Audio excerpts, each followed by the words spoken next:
Assalamualaikum warahmatullahi wabarakatuh. Allahumma salli wa sallim wa barik ala Muhammad wa ala ali Muhammad kama sallaita wa sallamta wa barakta ala Ibrahim wa ala ali Ibrahim fil alamin innaka Hamidum Majid. Alhamdulillah wassalatu wassalamu ala Rasulillah, amma ba'd. Pagi ini kita masuk pada hadis yang ke-16. Betul ya? Itu hadis yang terakhir yang telah kita bincangkan daripada kitab Al-Bulughah ni, menceritakan tentang Nabi yang sedang melalui kawasan perkuburan dan menyatakan bahawa dua orang ahli kubur itu telah diseksa, sedang diseksa. Dan kita adalah belajar hukum hakam berkaitan dengan kubur, menanam pokok di kubur, rumput, duduk di kubur dan sebagainya. Sekarang kita masuk pada hadis yang ke-16. Wa an Anas radhiyallahu anhu anna Rasulullah sallallahu alaihi wasallam kana idza dakhala al-khala qala Allahumma inni a'udzu bika min al-khubuthi wal khaba'ith. Daripada Anas bin Malik radhiyallahu anhu bahawa Rasulullah SAW apabila hendak masuk ke dalam tandas, maka baginda akan mengucapkan, ya Allah, aku berlindung kepadamu daripada syaitan jantan dan syaitan betina. Baik ya?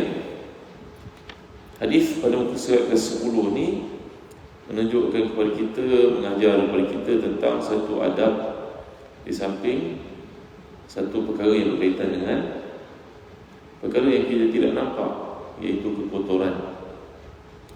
Di sini menunjukkan kepada kita bahawa Islam ni sangat menitikberatkan perkara yang namanya kebersihan, adab, ya, dan menunjukkan kepada kita bahawa perkataan yang digunakan sini khala'.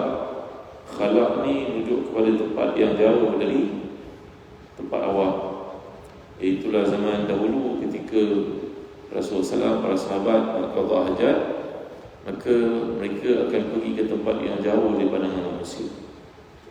Ya, ardu khala', maknanya tempat yang jauh dari pandangan orang, menutup aurat, mengelakkan orang melihat dan sebagainya. Bahkan perkara ini juga turut memberi kesan kepada datuk nenek moyang kita.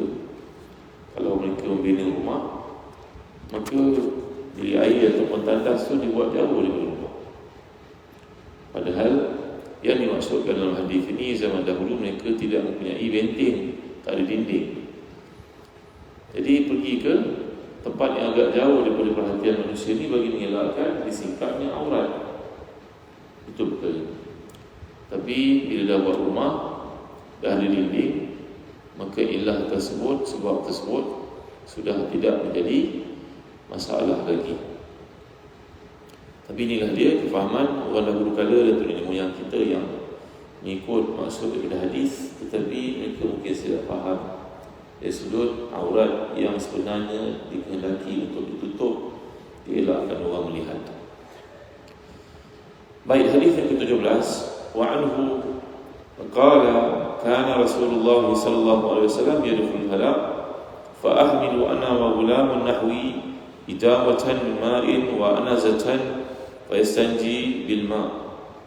Juga daripada beliau ni, iaitu Anas bin Malik radhiyallahu anhu, beliau berkata Rasulullah SAW hendak masuk ke tandas, lalu aku dan budakku yang lebih kurang sama umur denganku membawa seberkas air dan sebatang tongkat, lalu baginda beristinja menggunakan air.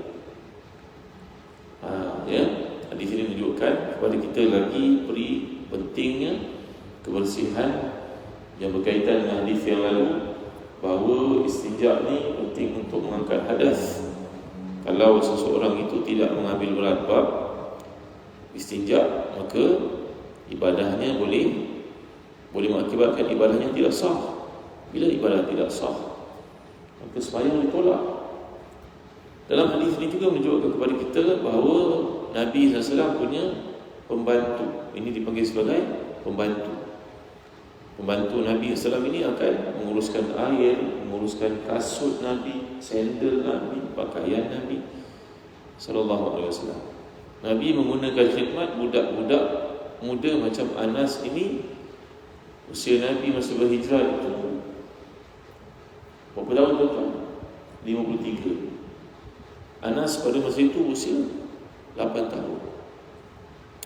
Bahaya anak-anak macam itulah. Jadi ibu kepada Anas ini namanya Ummu Sulaim, kematian suami dalam keadaan tidak beriman. Suaminya itu namanya Malik. Jadi Malik ni mati jauh dari Madinah, dia tidak Muslim. Maka Ummu Sulaim akhirnya dikahwini. Ummu Sulaim yang berstatus janda ini dikahwini oleh seorang lelaki di kalangan penduduk Madinah namanya Abu Talha. Abu Talha ini masuk Islam, kahwin dengan Ummu Sulaim. Maka Ummu Sulaim melihat Anas ini, budak ini perlukan perhatian, suaminya yang baru ini sibuk. Maka mereka telah pun membuat keputusan untuk menghantar Anas ini, anak mereka ini kepada Nabi SAW. Dan itulah sebaik-baik keputusan yang dibuat. Ini tuan-tuan dimuliakan Allah sekalian, anak-anak kita pergi sekolah, kemenjadiannya tak tahu ke mana, apa targetnya, apa direction, career path-nya pun tak nampak, akhlaknya pun tak seberapa. Yang dikejar dalam sistem pendidikan adalah KPI yang mengakibatkan ramai orang hilang trust kepada sistem pendidikan perdana. Lalu banyaklah sekolah-sekolah tahfiz tumbuh macam cendawan lepas hujan. Kesiaran ini timbul pada ibu bapa dalam 10 tahun kebelakangan. Kalau dulu-dulu 30 tahun lalu hantar ke sekolah agama ni anak-anak yang ada masalah, yang tidak pandai, mungkin yang ada masalah belajar, maka sekolah-sekolah agama menjadi budak penyimpanan mereka yang tidak boleh belajar ataupun tak berkualiti. Tapi pada hari ini budak-budak ini budak-budak yang bagus-bagus. Ibu ayahnya minta untuk masuk ke sekolah agama, berlumba-lumba. Sekolah agama penuh, tak cukup kuota. Tiba-tiba ada pula pihak yang mengatakan bahawa takut lagi 10-20 tahun ke hadapan negara menjadi negara Islam, semua orang belajar agama. Apa yang dirisau tuan-tuan? Orang jadi berakhlak akhir macam Anas bin Malik ini daripada kecil, maknya sedar kalau dibiarkan ayah dirinya itu sibuk, takut-takut dia berkawan dengan orang yang salah. Maka mereka telah memujuk Nabi untuk memberikan peluang kepada Anas ini duduk di masjid membantu Nabi apa sahaja yang diperlukan. Tolong suruh anak kecil ini wahai Nabi. Padahal usianya baru 8 tahun. Saya pernah cerita pada tuan-tuan sebelum ini. Apa budak 8 tahun boleh buat tuan-tuan? Bahkan in reality, bila Nabi SAW menyuruh Anas ini buat satu benda, Anas ini hilang, tak pulang-pulang. Mana pergi Anas ini? Nabi melihat ini amanah, risau, mana pergi budak ni? Nabi pergi cari dia sedang main-main dengan kawan-kawan. Dia lupa Nabi suruh buat kerja. Macam anak-anak kita tu lah tuan-tuan. Leka. Nabi meramas telinganya, meramas dari belakang. Wahai anak yang punya 2 telinga, mana dia hajat aku yang aku minta kau buat tadi? Anas mentinjau belakang. Allah Rasulullah saya terlupa, terlupa. Mainan kau kawan. Maka Anas, begitulah kehidupan budak yang hebat ini, dan akhirnya menjadi salah seorang daripada sahabat Nabi yang unggul. Kerana duduknya dengan Nabi, perhatikan apa Nabi buat. Kata Imam Abdullah Al-Qahtani, seorang ulama hadis yang terkemuka dari Maghribi, Morocco. Terkenallah Morocco sekarang bukan? Abdullah Al-Qahtani, ulama dari Morocco ini, berkata bahawa sebenarnya Nabi punya ramai pembantu keliling baginda SAW, 5-6 orang. Antaranya bernama Syukran, antaranya bernama Anas, antaranya bernama Rabah. Ada beberapa orang tuan-tuan. Dan Anas ni antara budak-budak kecil yang sangat disayangi oleh Nabi, walaupun orang memanggilnya sebagai Khuwaidin. Khadam ini maknanya pembantu, tapi kalau Khuwaidin maknanya pembantu yang kecil. budak kecil, apa yang boleh disuruh buat? Kata Imam Al-Rahiyal Katani, Nabi SAW akan menyuruh pekerja-pekerja atau pembantu-pembantu ni, ambil slipper, aku nak keluar ke situ, ambil letak situ, ambilkan air untuk aku. Kata Nabi SAW, ini tidak menjadi kesalahan, ini bukannya ego, tetapi ada dua benda yang Nabi tidak pernah menyuruh orang melakukannya, iaitu yang pertama, memberi sedekah. Nabi tidak akan suruh seseorang tolong ambil duit ni bagi ke orang ni. Nabi akan buat sendiri, sallallahu alaihi wasallam. Yang kedua, Nabi pada waktu malam bangkit untuk tahajud, Nabi tidak akan menyuruh menggerakkan orang lain yang tidur untuk mengambilkan air bagi pihak, sallallahu alaihi wasallam. Nampak tak tawaduknya Nabi kalian, sallallahu alaihi wasallam. Baik kan?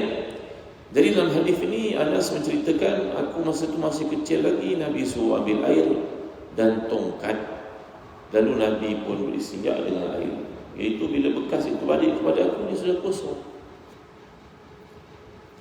Apa gunanya tongkat, tuan-tuan? Kata para ulama yang mensyarahkan hadis ini, tongkat itu ada banyak manfaatlah. Wa husybiha ala ghanami wa liya fiha ma'arib ukhra. Allah menceritakan tentang perihal Nabi Musa. Nabi Musa berjalan pulang dari Madian menuju ke Mesir membawa tongkat dengan kambing-kambingnya. Tongkat ni ada banyak faedah lah. Kalau kita jogging pagi-pagi, mungkin ada haiwan liar, perlukan tongkat, nakut-nakutkannya. Dan kalau bumi itu keras, nanti buang air kecil zaman dahulu kita dah gambarkan tidak ada tandas yang proper macam kita. Nanti kencing, air kencingnya mercik balik. Maka Nabi mencungkil tanah itu sehingga jadi pecah dan lembut, dan bila melakukan membuang air kecil atau buang air besar, maka dia tidak mercik. Di sini menunjukkan kepada kita satu lagi aspek kawal sedia ketika kita istinja. Jangan main pancut saja, tembak saja, baunya hancing.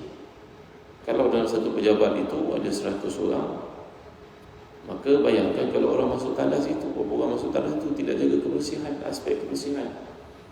Lepas tu kita pun sibuklah menjadikan kiblat kita negara-negara Jepun dan sebagainya. Kata orang Jepun bagus-bagus jaga kebersihan, kita benda kecil pun kita tidak jaga.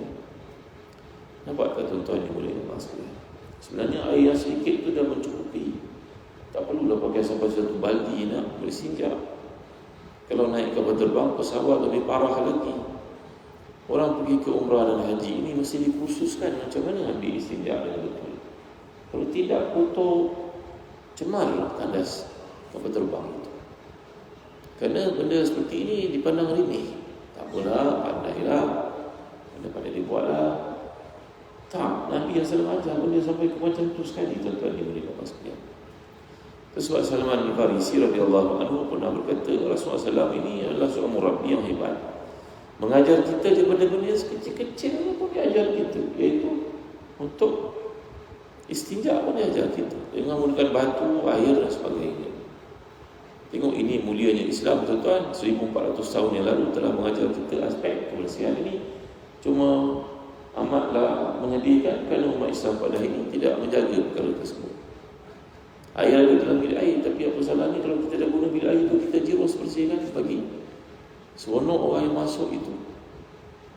Tuan-tuan, kalau orang Jepun itu masuk bilik air, dilapkannya sampai bersih.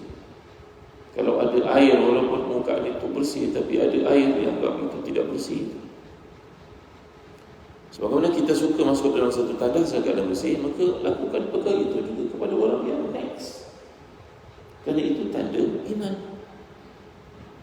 Kalau semua orang buat perkara demikian di masjid kita, tentu kita dapat meringankan beban kos penyelenggaraan, kena ada pula cleaner dan sebagainya. Nampak tak? Jauhnya Nabi kita selalu berfikir. Tapi malangnya kita orang Islam tidak mengambil berat benda-benda sedikit, buat lebih kurang saja. Berapa orang di kalangan kita yang mengajar anak kita cara macam ni, bersihkan tandas nak? Cara kita bersihkan macam mana? Pakai sarung tangan siap-siap, keringkan begini. make it cantik, orang datang ke rumah kita selesa, seronok. Bukan saja bersih, bau harum. Bukan kita seorang duduk tidur tandas itu tidak, tapi dia tambang ketamadunan, tuan-tuan yang dimuliakan Allah. Ya, dalam buku Tamadun oleh Imam Ibn Khaldun menceritakan antara aspek sosiologi negara itu diukur ketamadunannya kerana kebersihan tandas.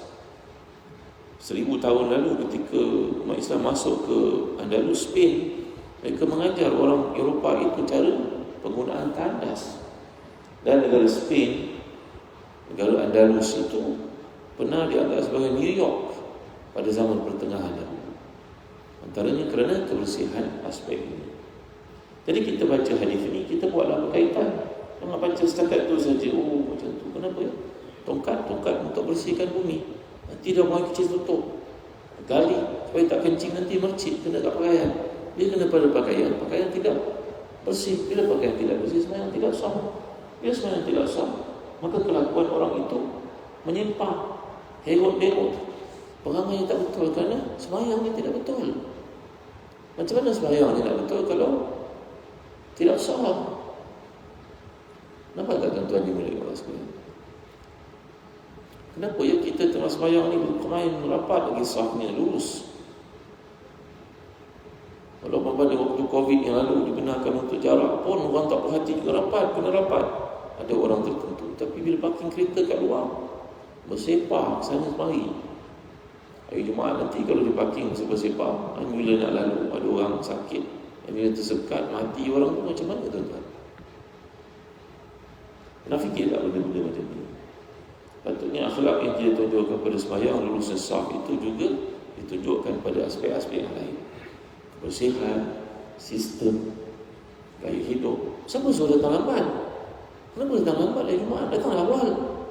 Habis dah datang lambat, nak parking ikut suka, kenapa? Nak short distance. Ini sikap yang buruk, yang perlu dibagi tuan-tuan dimuliakan Allah sekalian.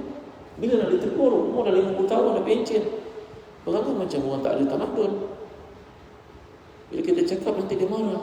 Kita datang sembahyang, tak boleh dengar ibu satu berhenti. Padahal orang itu kena diubah lah tuan-tuan. Motor pun parking, bersepah, tak tentu hala. Macam mana ni? Belajar ke daripada Nabi kita SAW? Tengok, kan? Tak belajar nampaknya. Jadi tuan-tuan dimuliakan Allah sekalian, baca hadis ini, amalkan dalam hidup. Bukan dipikir kita nak jadi orang alim, habis kitab ini baca buat jadi orang alim masuk syurga. Tak. Yang tahu ni amal lah tuan. Ada sahabat Nabi itu tak sempat belajar dengan Nabi pun, tu belajar satu perkara, pegang itu wajib. Kalau pun air, dia pergi pegang, mati. Tak pernah sembahyang, walaupun satu rakaat, syurga bagi. Beramal dengan apa yang tahu. Bukan jadi orang alim. Kalau jadi orang alim macam iblis pun lebih alim daripada malaikat. Malaikat pun bertanya kepada dia dalam setengah kali. Tapi iblis itu jadi makhluk yang paling dimurkai oleh Allah kerana tak beramal dengan dia. Macam tu. Jangan marah lah tuan-tuan ni. Pagi-pagi dia kena berhenti berapa hal ustaz ni. Kita belajar amalkan. Baik. Hadis yang berikutnya ke-18. Wa ana Abi Hurairah radhiyallahu anhu anna an-nabi sallallahu alaihi wasallam qala yastajmara ahadukum falyastajmir witran. Daripada Abu Hurairah radhiyallahu anhu, Nabi SAW bersabda, apabila salah seorang daripada kamu bersijak dan menggunakan batu, maka jadikan bilangan batu tersebut ganjil. Ini dalam konteks zaman dahulu kala mereka tak cukup air kadang-kadang. Nak dapat air susah. Maka Islam memberikan kelonggaran untuk istinja dengan benda-benda yang bersifat kasar. Batu itu kasar. Kalau zaman sekarang, mungkin kalau kita pergi ke setengah negara, mereka tidak sediakan air dalam bilik air, maka digunakan tisu. Tisu itu batu lah tuan. Ya, Nabi mengajar kepada kita pendekatan untuk suci ini adalah satu tanda perhambaan. Jadi kalau kita bayangkan batu itu, jangan pula dia pergi kesat sampai melecet aurat, kemaluan. Tak. Gunakan 3 biji atau 5 biji, paling banyak pun 7 biji batu kecil-kecil kan, untuk bersihkan aurat. Berarti kat sini ia satu benda yang bersifat ubudiyah. Asal supaya kau bersih, tak ada suruh bersih sampai melecet-lecet berdarah, tak. Setakat Kamu rasa dah tak lekat, ya sudah. Itu sebab dalam Islam dipanggil ada 3 benda. Ada dipanggil istijmar, ada dipanggil istinja, ada dipanggil istitabah. Seperti huraian dalam kitab Usul Islam. Itu juga dalam Nailul Autar. Kita akan lihat penggunaan Nabi dalam bab kebersihan ni: istijmar, istinja, istitabah. Dia 3 perkara yang berbeza, ada persamaan. Kalau istijmar ini merujuk pada batu, tak ada air pun adalah batu, tisu dan benda-benda yang kasar yang boleh membersihkan aurat setakat syarat, seperti dinyatakan tadi syarat. Macam juga tak ada air, kita pakai air tanah untuk tayamum. Bukan kena ambil tanah tu sapu ke muka macam buat facial pula, bukan. Setakat syarat. Dia tak ada susahkan, ambil sikit saja, tepuk, sapu sikit. Bukan pergi ambil tanah tu sapu habis ke muka, bukan. Dia syarat saja. Kerana Islam nak mengajar kita nak mendekati Allah SWT, beribadah kepadanya, mesti ada cara, prosedur dia, proses dia. Maka dalam bab kebersihan ni tadi ada istijmar, iaitu menggunakan jamrah batu yang kecil-kecil, ataupun istinja, iaitu menggunakan air, ataupun istitabah, menggunakan air. Istitabah adalah perkataan tabah atau tayyib. Istinja merujuk kepada kebersihan dengan air, dan istijmar merujuk kepada penggunaan dengan jamrah. Jadi Islam mengajar kita sunatnya buat dengan 3, bukan wajib, sunat. Kalau 1 kita bersihkan, mungkin ada was-was sikit lagi. 2 masih ada. 3 khalas, sudah. Jangan fikir lagi selepas itu. Jangan duduk tinjau pula, tengok pula bawah, pakai pula cermin tengok. Tak perlu buat macam tu. Ya, seandainya ada melekat sikit pada pakaian, itu dimaafkan. Baru-baru ni Jabatan Mufti Pulau Pinang buat satu kajian tentang DNA najis, iaitu contohnya diletakkan darah orang perempuan campur dengan pakaian bayi, masuk dalam mesin basuh ikut normal punya step itu. Akhir sekali bila keluar, dicek pakaian itu, kerana ada orang menimbulkan persoalan. Dia kata air yang masuk dalam mesin basuh tu bukannya air mutlak, dia jadi mustakmal, jadi mutanajis. Maka hari ini kita ada kemudahan sains untuk mengkaji dan melihat ternyata tak ada sedikit pun lagi tinggal kekotoran punya kesan pada pakaian tersebut selepas diperiksa. Faedah makmalah. Jadi menunjukkan kepada kita mesin basuh itu bersih. Baju kotor ke, pakaian kotor ke, hancing ke, kencing budak ke, masuk dalam mesin basuh, tawakal Allah.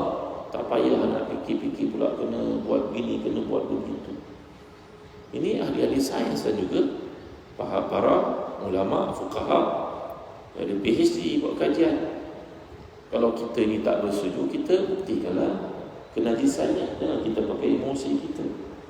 Kerana agama ni bukan bersifat emosi tau. Kalau emosi itu membentuk hukum, payah kita. Ya, hukum ini dia al-halalu bayyinun, al-haramu bayyinun, semuanya jelas. Dibuat kajian, diperhatikan. Jadi tuan-tuan dimuliakan Allah sekalian, findings dia menunjukkan bahawa pakaian itu jadi bersih. Jadi balik kepada kisah ni tadi, ada kemaafan-kemaafan yang diberikan. Bahkan kalau seseorang daripada kita ni buang kecil ke tempat-tempat tertentu, Rasulullah SAW pun kita akan lihat hadis-hadis menunjukkan ada kalanya Nabi buang kecil dalam keadaan berdiri kerana tidak sesuai untuk duduk pada waktu itu. Ada hadis. Tapi kita Melayu pula berkata anak murid kencing berdiri. Guru, anak murid kencing apa? Apa dia tu? Guru kencing berdiri, anak murid kencing berlari. Orang Melayu punya patah. Seolah kencing berdiri itu satu dosa besar, masuk neraka. Tak apa. Islam ni praktikal. Seandainya tidak ada tempat untuk kita buang kecil secara duduk, berdiri pun tak mengapa. Dan semua orang nak duduk nanti. Bas ekspres kan 40 orang, kat tandas tu ada berapa tandas nak tunggu. Orang tua-tua dah tak tahan. Dan semua nak kencing duduk. Padahal ada tempat yang disediakan untuk kencing berdiri. Tidak salah. Nabi SAW pun melakukan perkara itu. Kita lagi sekali, kita bukan pakai perspektif orang Melayu ya. Kita pakai hukum yang ada dalam Al-Quran, dalam hadis. Macam mana para ulama mengistimbatkan hukum.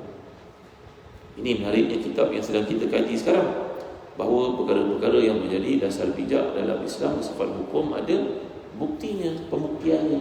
Bukan ikut kata fulan dan fulan, orang itu, orang ini, tak. Kita nak beramal ni kena ada buktinya. Hebatnya mazhab Syafi'i yang kita pegang di Malaysia ini ada dalil-dalilnya yang dia pegang. Amat melesetlah pandangan orang mengatakan bahawa mazhab Syafi'i ini tidak pegang kepada dalil, tak ada Quran, tak ada hadis. Orang itu yang jahil sebenarnya. Dia yang tidak tahu betapa hebatnya mazhab ini dibina di atas satu dasar yang sangat kukuh.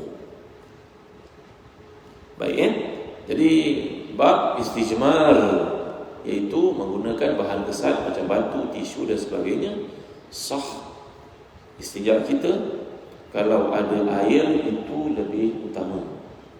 Tetapi kata para ulama hadis dan juga Imam Ibn Hajar dalam Fathul Bari, tak ada pula dalil yang menunjukkan seperti kata sebahagian orang dah pakai batu, pakai air pula untuk lebih confirm kebersihan. Tak ada. Dah pakai batu je, tak payah pakai air. Pakai air tak payah pakai batu, tak payah pakai tisu maksudnya.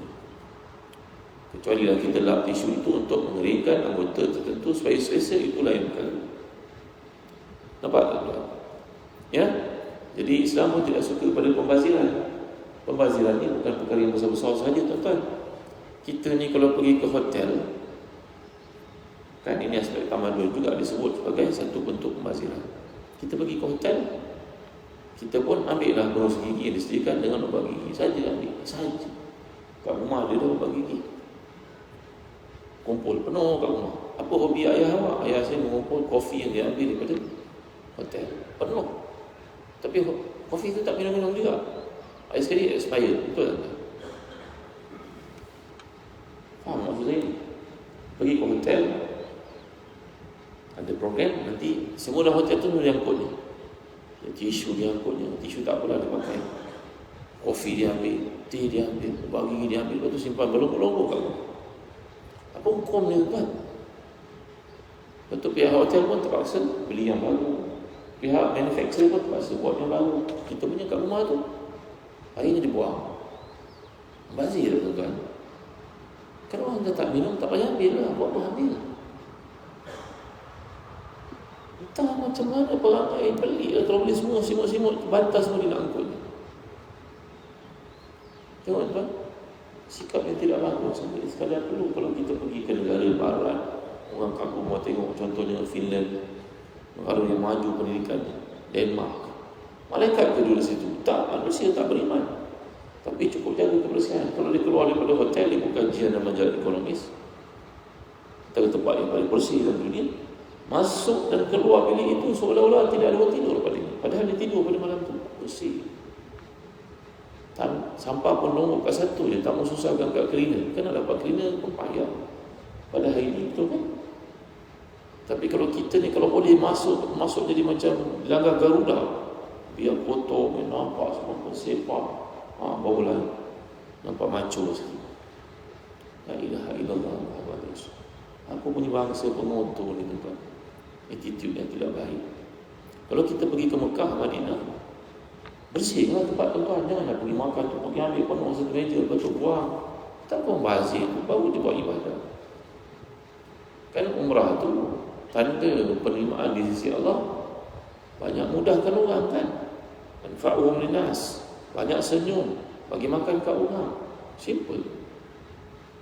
Ini sebab akhlak tuan-tuan. Memanglah anda penat betul terbang daripada KLIA, sebelum tu 4 jam dari rumah, naik kau terbang lagi 10 jam, 8 jam, sampai ke airport pula, start ke airport lagi berapa jam.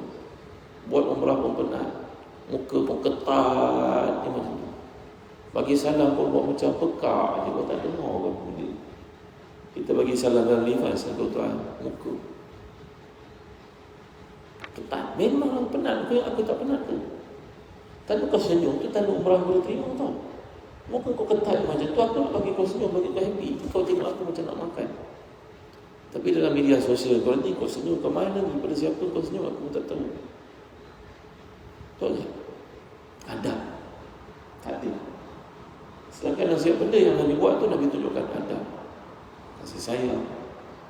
Lepas tu kita duk cerita, duk promote orang lain yang baik daripada kita. Sistem pendidikan kita fail. Yang memfailkannya adalah kita. Yang tak buatnya adalah kita. Nampak tuan-tuan? Tengok anak-anak kita pergi ke sekolah agama, buku adabnya ada tajuk adab, kafah adab, adab di masjid. Tapi macam mana budak dia nak buat? Bapak dia pun tak buat. Bapak dia pun tak sibuk main suka, pakai kereta pun suka, pakai motosikal pun suka. Macam mana dia nak amalkan tuan-tuan? Dia pun blur, jadi confused. Belajar lain, buat lain. Pak tuan, ini adalah satu krisis yang besar dalam dunia orang Islam. Tahu Malik bin Nabi, seorang pemikir Islam yang terkemuka, masalahnya macam itulah. Sebelum itu Muhammad Abduh berkata, ra'aitul Islam bidunil muslimin fil gharb wa ra'aitul muslimin bidunil Islam fil syarq. Al-Islamu mahjubun bil muslimin. Muhammad Abduh ni idea-idea dia menyebabkan orang Islam marah, pemimpin politik Islam marah. Akhirnya dia dibuang negara ke Perancis. Muhammad Abduh, ulama tafsir yang terkemuka, dibuang ke Perancis. Ramai ulama Mesir dibuang ke Perancis. Dia duduk kat Perancis, dia tengok orang Perancis itu sebelum datangnya bangsa-bangsa lain lah. Di Afrika datang, dia rusak juga lah, kotor dan sebagainya. Tapi zaman dulu ketika ramai imigran ini, negara itu maju, kemas, cantik, bersih. Maka Muhammad Abduh berkata, aku melihat semua nilai Islam diamalkan di tempat ini. Orang yang jujur, tidak mencuri, bersih. Pendidikan makanannya bagus, rumahnya bersih, terurus. Orang kaya tidak menindas orang miskin, sistemnya berjalan. Semua itu Islam aja, tapi diamalkan oleh orang yang tidak Islam. Sebaliknya, balik ke Mesir dan kulihat Islam itu diajar di mana-mana, tapi tiada yang mengamalkannya. Ra'aitul Islam bidunil muslimin fil gharb wa ra'aitul muslimina bidunil Islam fi syarq. Al-Islamu mahjubun bil muslimin, kata beliau. Ya, di barat, di timur semua orang mengajar tentang Islam, tapi amalnya tidak ada. Jauh langsung. Di barat tiada Islam itu diajar tetapi diamalkan. Sebenarnya Islam ini terhijab, terlindung oleh perangai orang Islam sendiri sebenarnya. Betul kan? Perhatikan keliling kita. Ya. Tapi kalau orang Islam ni pergi migrate pula ke UK, ke US, dia boleh pula beramal dengan cara orang tu. Dia balik sini langsung terlokok, dia habis semua. Pelik kan? Dia bekerja bagus-bagus kat negara barat, orang hidup dia cerita pada ayah ibu dia bagus. Dia balik ke Kuala Lumpur ni jadi teruk macam orang lain juga. La ilaha illallah Muhammadur Rasulullah. Ya. Apa nak buat kepada Allah lah pengaduan, permintaan. Tidak berarti semua Islam itu buruk, tidak. Tapi bila terlalu ramai sangat amalannya begitu, dia jadi nampak begitulah tuan. Maka tanggungjawab kita yang belajar ni amalkan Islam. Buat. Semudah datang masjid, parking dulu. Tak simple dulu. Kalau dah datang lambat, pergi parking jauh-jauh. Jalan lah. 2 km lah. Apa pergi lindung tutup jalan orang pula. Lepas tu lepas sembahyang nanti kelang kabut nak keluar. Bukan masalah orang dalam masjid, orang kat luar tu, orang kafir tu melihat. Ramai orang Islam macam ni. Seperti dikatakan tadi, kalau ada kecemasan macam mana? Tak apa, air lepas sembahyang kalau air terus keluar. Tu orang kat luar tu, tak ada kemana kita ke mana. Tu ada mulia Allah sekali. Baik, hadis yang ke-19. Tadi kita dah belajar ayat bab istinja. Kalau terpaksa gunakan tisu, gunakan dalam angka 3. Tisu kan? Sekali, 2 kali. Tisu yang ketiga agak-agak kadarnya munasabah itu kan. Kalau tisu gulung dekat toilet tu dia ada punya bahagian-bahagian dia kan, juzuk-juzuk dia kan.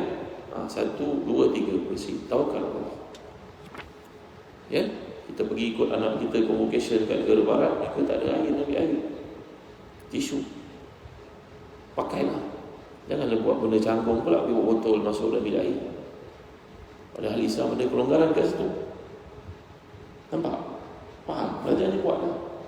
Lepas tu kutuk-kutuk pula, oh tengok negara kotor, tak ada air, ambil air. Dan Islam dah ajar, kamu buatlah. Yang kamu tak nak buat, itu kena perasaan kamu. Macam tu. Kan? Tuan yang boleh bapak sekalian. Yang ke-19, an Abi Qatadah Al-Harith bin Rib'i radhiyallahu anhu anna Rasulullah sallallahu alaihi wasallam qala la yumsikanna ahadukum dhakarahu bi yamini wa huwa yabul wa la yatamassahu min khala'i bi yamini wa la yatanaffasu fil ina wa la yatanaffas fil ina. Baik. Daripada Abu Qatadah Al-Harith bin Rib'i radhiyallahu anhu, Rasulullah SAW bersabda, janganlah salah seorang daripada kamu memegang kemaluannya dengan tangan kanan ketika kencing. Jangan dia mengusap istinja dengan tangan kanan, dan janganlah dia bernafas dalam bekas air ketika minum. Baik. Hadis ini riwayat Abu Qatadah. Siapakah Abu Qatadah ni? Abu Qatadah ni seorang sahabat daripada kalangan Khazraj, bangsa Sulam. Al-Khazraji As-Sulami. Beliau ni salah seorang sahabat Nabi yang sangat banyak khidmatnya untuk Islam dan sangat pemberani. Tegap badannya, tinggi, kuat. Dalam peperangan dia adalah pahlawan. Banyak peperangan yang menyertai bersama Rasulullah. Dan dia dipanggil sebagai Farisun Nabi sallallahu alaihi wasallam. Farisun Nabi. Faris ni maknanya pahlawan, berani. Dan Abu Qatadah ni oleh kerana terlalu banyaknya khidmat beliau juga berkhidmat untuk Nabi. Nabi sangat gembira melihat. Dalam peperangan itu, pedang semua, berapa pedang yang patah di tangan. Berapa punya berani tuan yang boleh lepaskan. Maka Nabi bertanya kepadanya, wahai Abu Qatadah, ada apa-apa hajat kau tak untuk aku mohonkan kepada Allah? Maka Nabi telah mendoakan untuk Abu Qatadah ni, Allahumma barik lahu fi sya'rihi wa fi basharihi. Ya Allah, berkatilah Abu Qatadah ni pada rambutnya, pada kulitnya, tubuh badannya, anggotanya. Nah, Abu Qatadah ini salah seorang sahabat Nabi yang paling panjang. 70 tahun lepas Nabi wafat baru. Dan ketika matinya itu, anak-anaknya mengurut badannya tegang macam orang muda kulit. Rambutnya tak ada selai pun yang berubah. Kesan doa Rasulullah untuk Abu Qatadah radhiyallahu anhu. Tegak, tinggi, matanya tidak rosak, rambutnya hitam, kulitnya macam kulit orang muda, usianya 80 tahun ketika wafat itu, tapi badannya macam badan orang muda. Allahu Akbar, Masya Allah, Tabaraka wa Ta'ala. Itu kat dunia anugerah Allah untuknya kerana berkhidmat untuk Nabi SAW. Ke akhirat sudah pasti lebih tinggi, lebih hebat daripada apa yang kita tak mampu nak fikirkan. Jadi Abu Qatadah ni mengatakan bahawa Rasulullah SAW, dia ada banyak hadis yang beliau riwayatkan kepada Rasulullah. Ya, jadi antara hadis yang kita belajar pada pagi ni, beliau berkata Nabi mengajar kita jangan pegang aurat ketika kencing dengan tangan kanan, dan jangan beristinja dengan tangan kanan, dan jangan bernafas dalam air yang kita minum. Ini adalah perkara-perkara sunnah. Kerana dalam kaedahnya al-awamir bil adab lil istihbab. Ada kaedah dalam syarak menetapkan al-awamir fil adab lil istihbab. Maksudnya apa? Perintah dalam perkara-perkara bersifat akhlak ini ia adalah perkara sunat, bukannya wajib. Itu dia khitab dari syarak. Suruhan dalam syarak ni kadang-kadang jadi wajib, kadang-kadang jadi sunat. Tetapi dalam bab yang bersifat adab, akhlak, etika, maka ia merupakan perkara yang hukumnya adalah sunat istihbab. Jadi seseorang tidak digalakkan melakukan perkara-perkara yang bernajis itu dengan tangan kanan. Kerana tangan kanan tangan untuk pejabat tangan, salam, makan. Sampai begitu sekali Islam mengajar kita. Yang benda ini tidak diajar di sekolah-sekolah di mana. Amalan orang kafir tidak ada benda ini, tidak ada beza kanan dan kiri sama saja. Tapi kita umat Islam diajar untuk mengambil yang kanan ini untuk perkara-perkara kebaikan. Wallahu a'lam. Ada saintis Islam yang mengkaji mengatakan bahawa ni kat tangan kanan kita ni kalau kita tengok contoh nombor 18 terbalik. Itu katalah. Ya, 18 nampak 18. Tengok kiri pula 8 1 campur jadi 99. Wallahu a'lam. Mana kaedah yang dipakai kita pun tak tahu. Tapi ahli sains Islam yang berkata demikian. Kajian yang perlu diperdalami lagi agaknya. Dan dia kata tangan kiri kita ni Allah telah bekalkan dengan satu kekuatan yang luar biasa. Dia mampu untuk melawan macam-macam jenis kuman bakteria yang kotor-kotor. Tapi tangan kanan Allah jadikan dia mulia untuk makan, dan makanan biasanya tidak kotor. Yang kotor itu najis. Maka tangan kiri ini Allah telah bekalkan pada dia begitu sophisticated sekali. Dia boleh melawan kekotoran yang datang padanya. Tangan kanan belum tentu boleh lawan. Wallahu a'lam. Kerana kalau kita tengok, kalau kajian-kajian dibuat monster inside ni sebagai contohnya, ada benda kecil tapi boleh merosakkan sistem dalam badan. Wallahu a'lam. Tapi adab dalam Islam mengajar tangan kiri untuk pegang perkara-perkara yang bersifat kekotoran, tapi tangan kanan untuk pegang benda-benda yang bersifat kebersihan, benda-benda yang bersifat kemuliaan. Tak salah mawan tangan kiri sama tangan kanan, makan tangan kanan, pegang Quran tangan kanan. Maka dalam hadis ini mengajar kita satu bab yang kita pandang kecil, tetapi jika kita amalkan dengan penuh keikhlasan kerana Allah, ikut Rasulullah, ada pahala tadi. Ini beza dia. Berbanding dengan kita beramal, tak apa, ikut sesiapa, tak ada apa. Tapi kalau ikut Rasulullah dengan niat yang kita amalkan itu, ada pahala. Rasulullah kata jangan pegang pakai tangan kanan, kemaluan kamu. Ketika mulai kecil, maklumlah zaman dahulu ketika hadis ini dituturkan, tidak mudah macam kita untuk jumpa air basuh tangan. Zaman dulu susah, sukar. Kalau dah terkena air kencing pada tangan kanan ataupun najis, sukar untuk dibersihkan. Terbau pula nanti. Sedangkan tangan itu penting untuk kita berjabat dengan orang. Ya.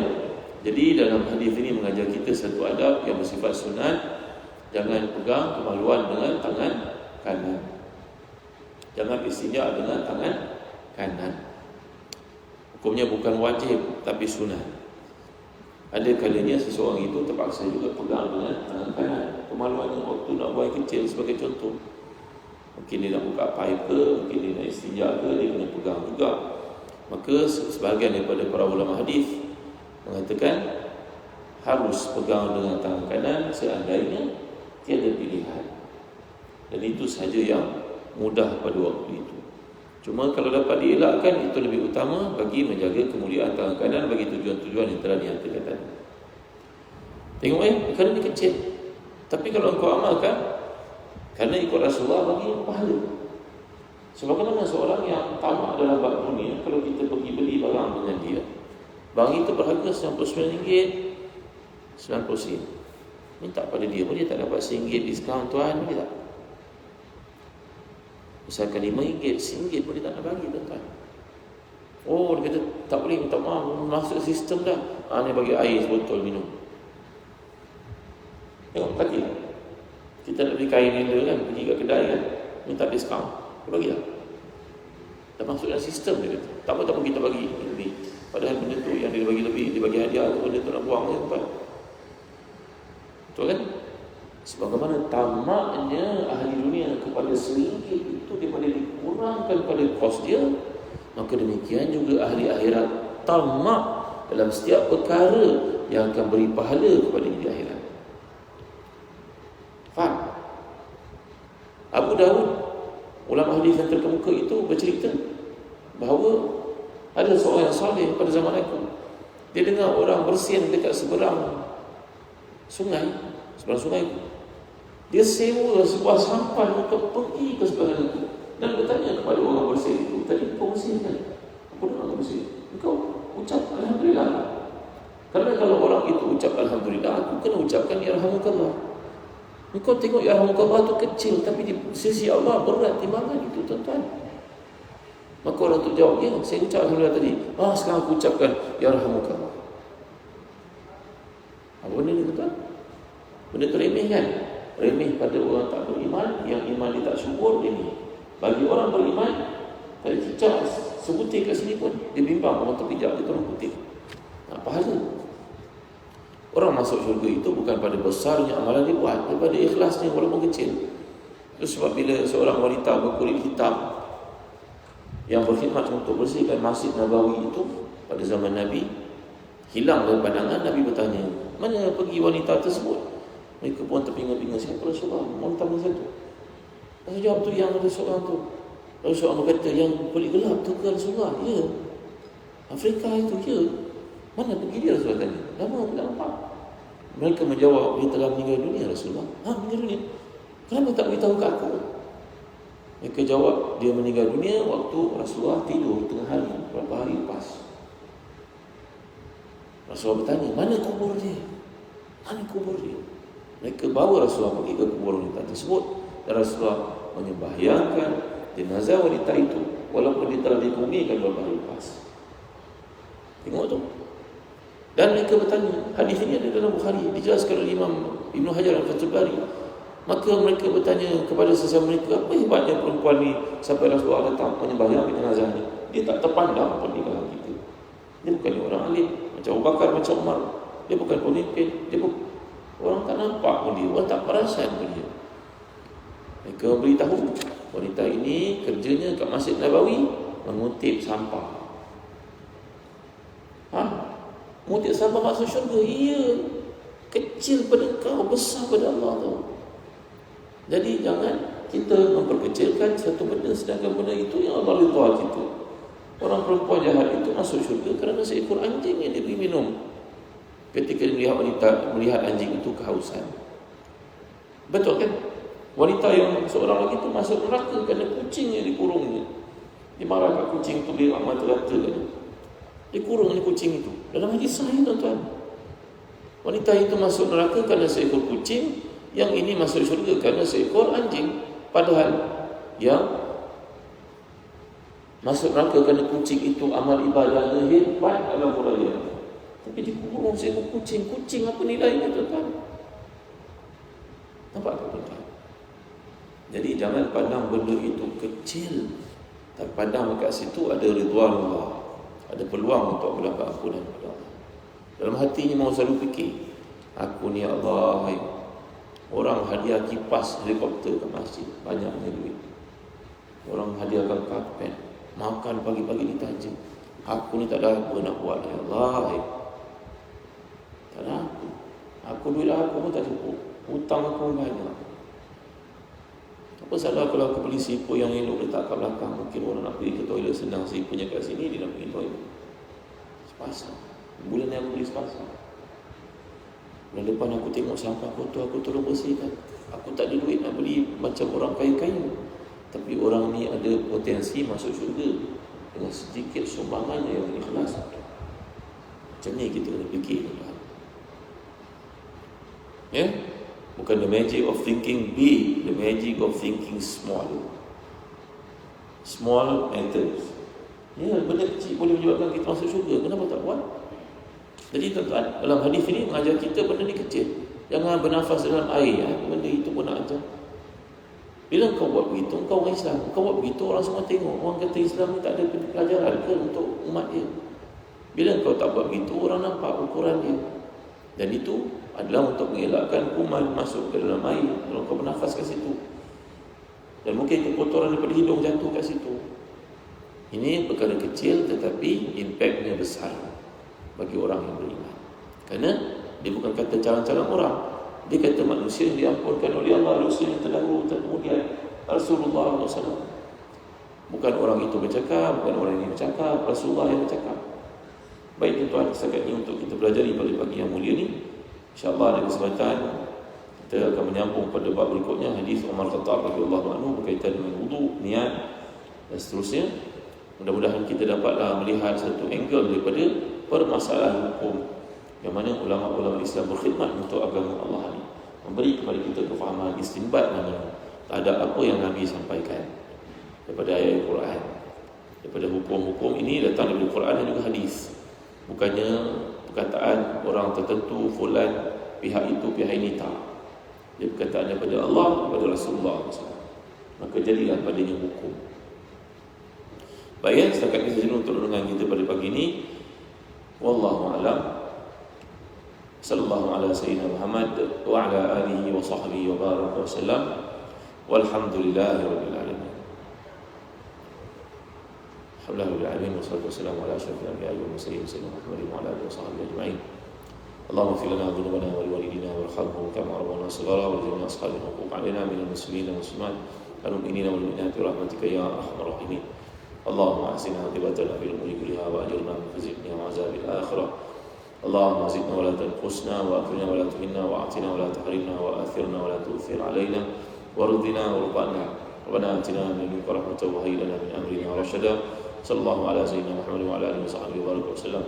Alhamdulillah rabbil alamin. Taqullahu minna. Dah masuk syuruk ya tuan. Dah masuk syuruk Okey. Masuk syuruk, tuan-tuan berada dalam masjid ni sembahyang sunat syuruk 2 rakaat. Pahalanya macam mengerjakan haji ataupun umrah. Yang belum pernah buat, cuba buat. Dan mesra-mesra di kita dengan ibadah yang kecil tapi pahalanya besar. Sekejap tadi kita belajar. Assalamualaikum warahmatullahi wabarakatuh.